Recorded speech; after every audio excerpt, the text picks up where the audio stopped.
Assalamualaikum warahmatullahi wabarakatuh. Bismillahirrahmanirrahim. Alhamdulillahirabbil alamin. Wa bihi nasta'inu ala umurid dunya waddin. Wassalatu wassalamu ala asyrafil anbiya'i wal mursalin. Sayyidina wa nabiyina wa habibina Muhammad wa alihi wa sahbihi ajma'in, amma ba'du. Ma'asyiral muslimin wal muslimat, pendengar RRI dimanapun Anda berada, marilah kita jangan bosan-bosan untuk selalu bersyukur kepada Allah Subhanahu wa Ta'ala, karena nikmat yang kita terima tidak pernah berhenti. Rahmat Allah yang terus mengalir dalam diri kita yang memang harus selalu disyukuri. Semoga kita menjadi hamba-hambanya yang selalu berterima kasih, bersyukur kepadanya. Amin. Salawat serta salam semoga tercurahkan pada panutan kita, junjungan kita, Nabi Agung Muhammad SAW, yang telah mengajarkan kepada kita untuk selalu waspada, untuk selalu bisa menggunakan akal kita, karena kita ini dibedakan dengan makhluk lain. Kita dimuliakan oleh Allah, walaqad karramna bani Adam, kita dimuliakan oleh Allah sebagai keturunan Adam. Salah satu bentuk kemuliaan kita adalah Allah memberi karunia akal melebihi dari makhluk-makhluk lainnya. Maka dengan kita menggunakan akal ini, yang akhirnya dari akal itu menyebabkan hati kita, menyebabkan, jadi kalau sudah akal berpikirnya berpikir positif dan objektif, hati itu pasti menerima, dan akhirnya dengan penerimaan hati, maka iman atau kepercayaan kepada Allah nanti akhirnya bisa meningkat.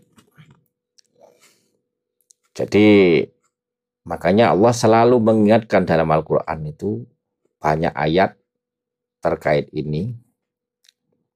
Salah satu contohnya Allah berfirman di surat Ali Imran, inna fi khalqis samawati wal ardi wa ikhtilafil laili wan nahari la ayatil liulil albab. Sesungguhnya dalam penciptaan langit dan bumi, perbedaan siang dan malam,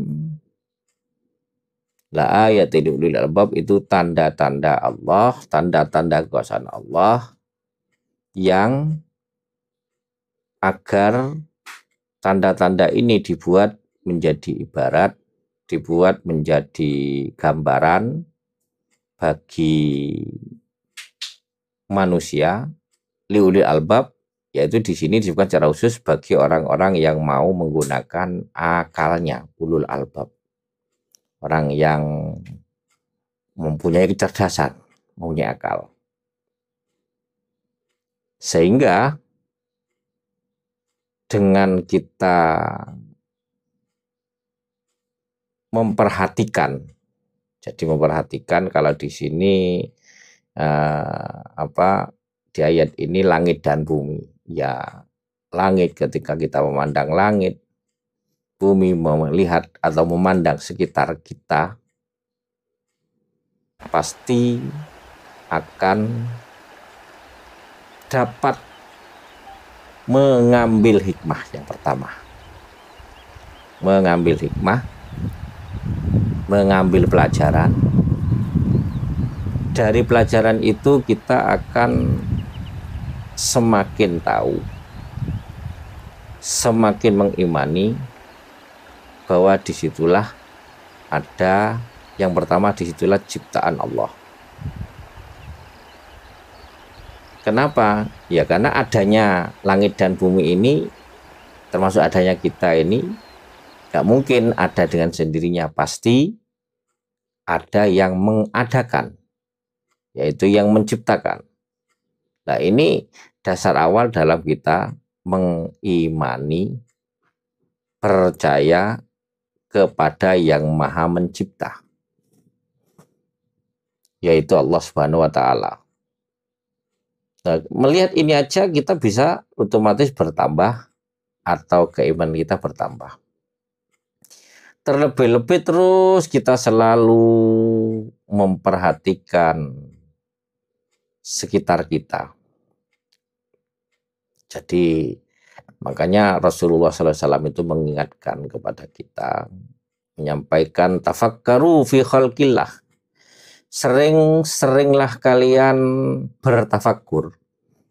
Sering-seringlah kalian memperhatikan terhadap makhluk-makhluk ciptaan Allah. Tujuannya bisa meningkatkan keimanan kita kepada Allah. Bahkan di hadis yang lain, at-tafakkuru sa'atan afdalu min ibadati sanatin.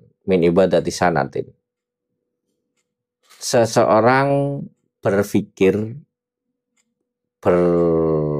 bertadabbur 1 jam ini melebihi atau lebih utama dibandingkan ibadah 1 tahun. Artinya dengan bertafakur ini 1 jam berpikir tentang ciptaan Allah, memang akhirnya meningkatkan keimanan. Makanya disebut lebih utama dibandingkan sekedar ibadah 1 tahun. Ya, ibadah kan yang ibadah, tapi ketika ibadah itu hanya sekedar ibadah, hati tidak tersentuh, ya nggak bisa, namanya keimanan ya akan stagnan. Tapi dengan bertafakur, dengan dengan kita selalu menganalisa, memperhatikan sekitar kita, kemudian kita berpikir ini itu, otomatis iman bertambah. Baik itu tafakurnya melalui referensi, misalnya referensi itu berarti literasi buku, maupun bertafakurnya itu jadi boleh baca, salah satunya yang memang bentuk tafakur itu ya membaca buku tadi pakai literasi. Nah, salah satunya atau yang lebih lagi adalah bertafakur langsung dengan media apapun yang ada di sekitar kita. Ini bisa kita buat tafakur. Contoh, dulu orang ini contoh dalam perkembangan teknologi. Dulu orang hanya bisa komunikasi, bicara ketika ketemu. Ketika seseorang itu bisa bertemu. Kemudian ada perkembangan, ya semua itu ilmu Allah, memang semua dari Allah. Semua dari Allah. Perkembangan bicara jarak jauh dengan ilmu gaib ini, telepati, maupun ilmu-ilmu lain yang bisa menyebabkan seorang itu berbicara jarak jauh, telepati. Dan ini bisa dilakukan oleh orang-orang tertentu yang memang mempunyai batin yang lebih, ditambah olah jiwa, olahraga juga, olah jiwa dan olahraga, sehingga menyebabkan mempunyai kekuatan indera keenam bisa melakukan telepati. Berkembang dengan satu contoh ya ketika ini pelajaran SD lah, pelajaran SD ingin seseorang ini berkomunikasi agak jauh sehingga bisa membuat teleponan saat itu. Ini contoh kan. Jadi dengan apa kaleng kemudian sambung dengan benang, kemudian antara satu orang dengan orang lain ini telepon melalui media. Dengan perkembangan zaman akhirnya tercipta telepon. Telepon dari mengubah getaran udara yang keluar dari mulut kita masuk diterima oleh di situ mic yang ada dalam telepon. Di situ juga adalah ini menerima mic, penerima getaran, dia ada alatnya semacam gabus itu untuk menerima getaran. Kemudian dari getaran dari energi getar ini dirubah menjadi energi listrik, kemudian dengan cepat sekali tersalurkan ke yang dituju, sehingga telepon. Dengan perkembangan waktu, akhirnya kalau awalnya memakai gelombang listrik saja, dengan perkembangan yang ada akhirnya memakai bukan hanya listrik tapi elektromagnetik, listrik magnet, yang dalam bentuknya gelombangnya bisa melalui radiasi di udara tanpa media apapun. Bahkan radiasi melalui ruang hampa pun bisa.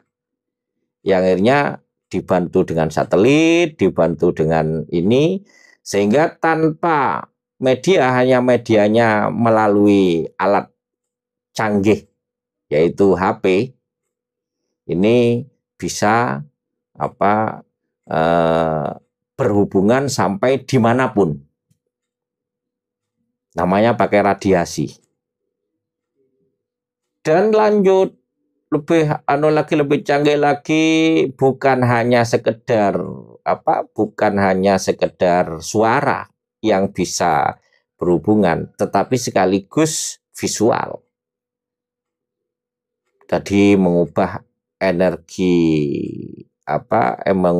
energi suara, energi getar menjadi energi listrik, kemudian dirubah menjadi gelombang itu magnetik, keluar diterima oleh HP. Di sana juga dari elektromagnetik masuk ke energi listrik masuk ke getar, dan akhirnya menjadi suara di kita.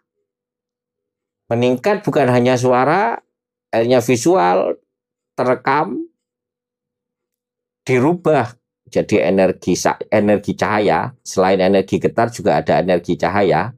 Cahaya ini rekaman kita, rekaman tubuh kita, ada energi panas, ada energi cahaya, terekam bagian tubuh kita, kemudian dirubah dari energi cahaya itu ke energi listrik, dari energi gelombang itu magnetik, diterima lagi menjadi energi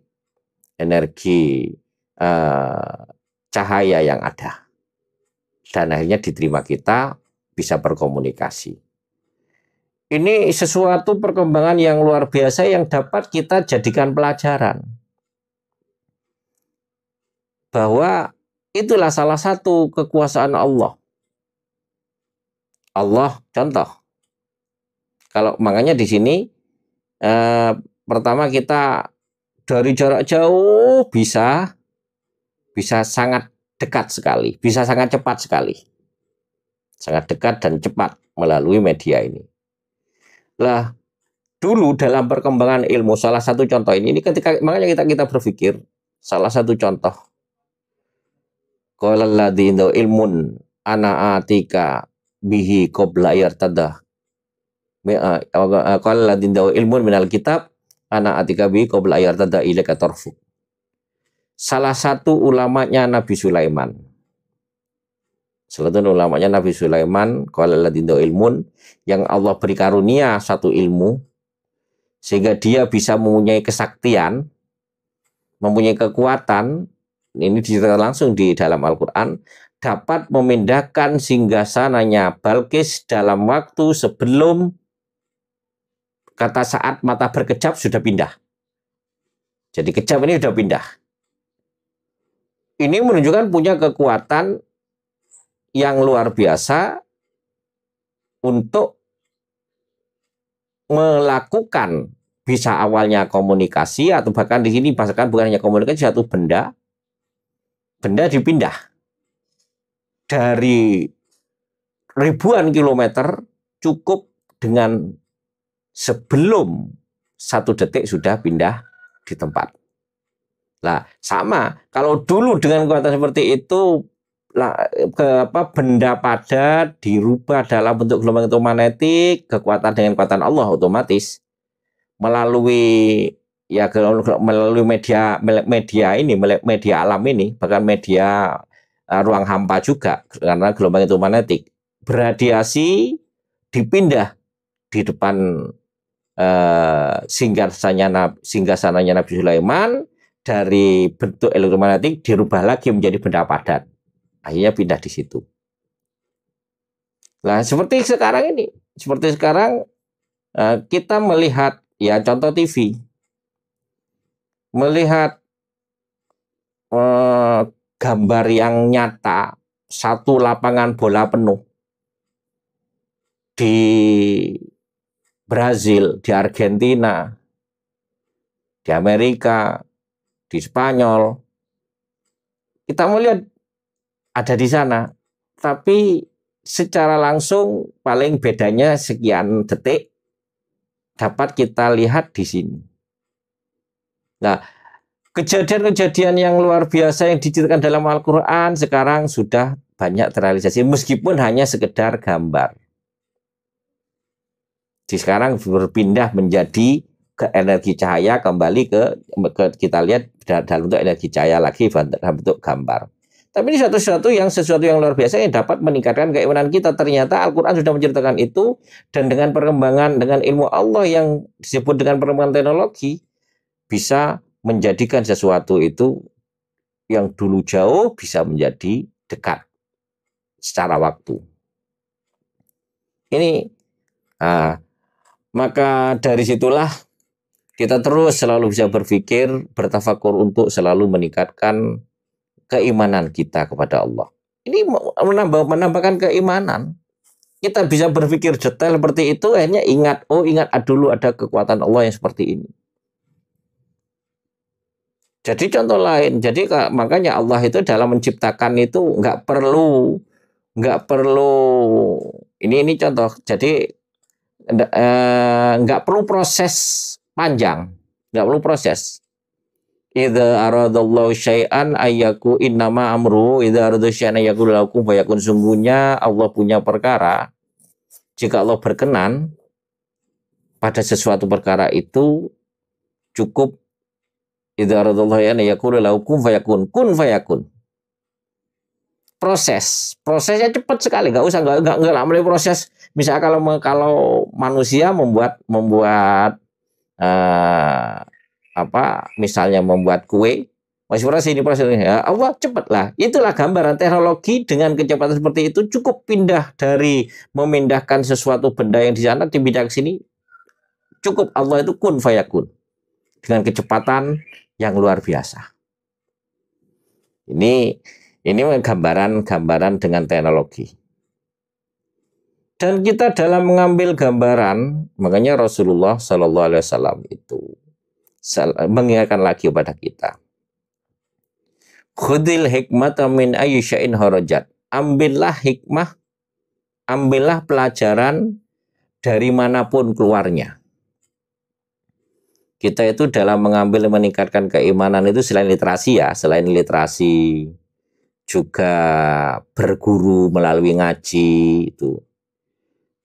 Tapi salah satunya Rasulullah itu dalam kita mengambil pelajaran itu bukan dari itu saja.